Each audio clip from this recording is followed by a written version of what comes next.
సోదరుడు మన social justice party ప్రధాన కార్యదర్శి, రాష్ట్ర ప్రధాన కార్యదర్శి ప్రశాంత్ మహర్షి గారు ఇక్కడికి విచ్చేసిన పెద్దలందరికీ, పాత్రికేయ మిత్రులకు, నా శ్రేయోభిలాషులకు అందరికీ ధన్యవాదాలు.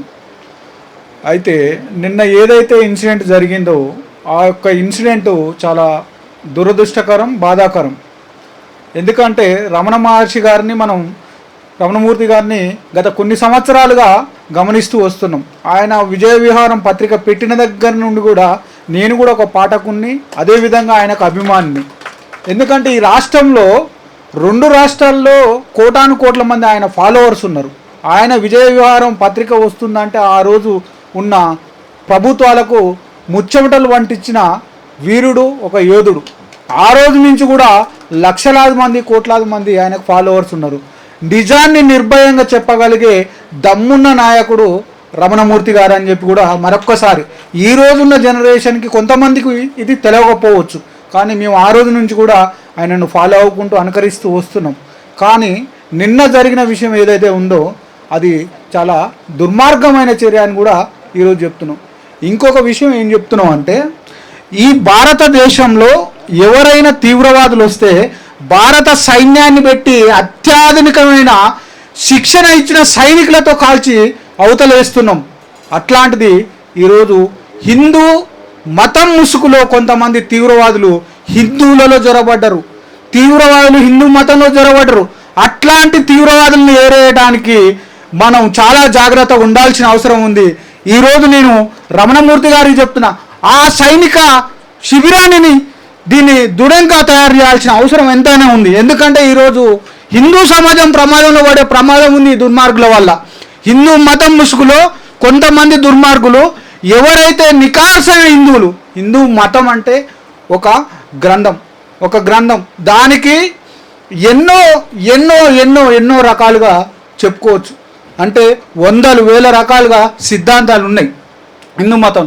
అట్లాంటి సందర్భంలో కొంతమంది వాళ్ళ యొక్క పబ్బాన్ని గడుపుకోవడానికి, రాజకీయ పబ్బాన్ని గడుపుకోవడానికి వీళ్ళు ఇట్లాంటి పనులకు తెగబడ్డ తీవ్రవాదులు ఉన్నారు. ఆ తీవ్రవాదులను ఎదుర్కోవడానికి ఈరోజు సోషల్ మీడియా ముసుగులో కూడా ఈ రోజున్న ఈ సమాజాన్ని చీల్చడానికి, బద్దలు చేయడానికి, ముక్కలు చేయడానికి వాళ్ళు కంకణం కట్టుకొని ముందుకు వస్తున్నారు. అట్లాంటి దుర్మార్గులను ఏరి పారేయాల్సిన అవసరం ఎంతైనా ఉంది. ఈ సమాజం, హిందూ మతం అంటే ఒక్క తాటి మీద ఉండే సమాజం ఈ సమాజం, అన్ని వర్గాలను ప్రేమించే సమాజం. అట్లాంటి సందర్భంలో కొంతమంది దుర్మార్గులు దీన్ని విచ్ఛిన్నం చేసే కార్యక్రమం పెట్టుకున్నారు. అంటే వీరు వేరే కుట్రలతో, వేరే యొక్క మతోన్మాద శక్తులతో వీళ్ళు చేతులు కలిపి ఈ యొక్క కార్యక్రమానికి తెరలేపినట్టుగా మనకు అనిపిస్తున్నది. అంటే ఇక్కడ హిందూ మతం అంటే రాజకీయం కాదు, హిందూ మతం అంటే ఒక మంచి ధర్మం, ఒక మంచిని బోధించే ఒక గ్రంథం. అట్లాంటి సందర్భంలో ఇట్లాంటి చర్యలు తగవు. ఆయన నిరంతరం హిందువుల కోసం పోరాడే వ్యక్తి, ఈ సమాజం కోసం పోరాడే వ్యక్తి. అన్ని మతాల ప్రజలను ఒక్కతాటి మీదకి తీసుకొచ్చి భారతదేశం సమైక్యంగా ఉండాలి అని చెప్పి నిరంతరం తనదైన శైలిలో ఈ ప్రపంచాన్ని, ఈ సమాజాన్ని సంఘటితం చేస్తూ, చైతన్యపరుస్తూ ముందుకు వెళ్తున్న సందర్భంలో ఆ పెద్ద మనిషి మీద దాడి చేసినప్పుడు నా మీదనే దాడి జరిగిందన్నంత బాధ నాకు అనిపించింది. నాకు ఒక్క క్షణం నా రక్తం మరిగిపోయింది వాస్తవంగా. అట్లాంటి పెద్ద మనిషి మీద దాడి చేయడానికి వాడికి ఎట్లా అదొచ్చింది అని చెప్పి కూడా నాకు అనిపించింది. నిజంగా వాడు ఎదురుగుంటే ఆ శిక్ష ఏ రకంగా ఉండదో దాన్ని వాడి ఊహగా వదిలేస్తున్నాం. ఈరోజు చెప్తున్నాం, ఈ సమాజంలో హిందూ మతానికి విలువలు ఉన్నాయి, కానీ మత రంగు దానికి రాజకీయ రంగును ఉలిమి రాజకీయం దగ్గరికి తీసుకుపోవద్దు. దేవుడు అంటే ఈరోజు ఈ తెలంగాణ సమాజంలో కానీ, ఆంధ్ర సమాజంలో, భారతదేశంలో ప్రతి ఒక్కరూ దేవుణ్ణి ప్రగాఢంగా నమ్మే ఒక అది ఉంటుంది. కానీ దానికి ఒక రాజకీయ రంగును పులిమి దీన్ని రోడ్డు మీదకి తీసుకొచ్చి రోడ్డు మీద బ్రేక్ డ్యాన్స్ లేపించే దుర్మార్గమైన చర్యకు తెరలేపిరు.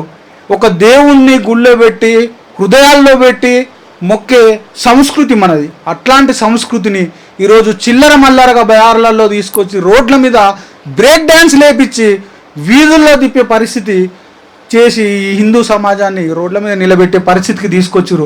అట్లాంటి దుర్మార్గులను కూడా ఈ హిందూ సమాజం వదిలిపెట్టకూడదు. దానికి ముందు వరుసలో సార్ ఉండి దీన్ని నడిపేయాల్సిన బాధ్యత ఉందని చెప్పి కూడా కోరుకుంటూ ఈ అవకాశం ఇచ్చిన పెద్దలందరికీ ధన్యవాదాలు. Thank you.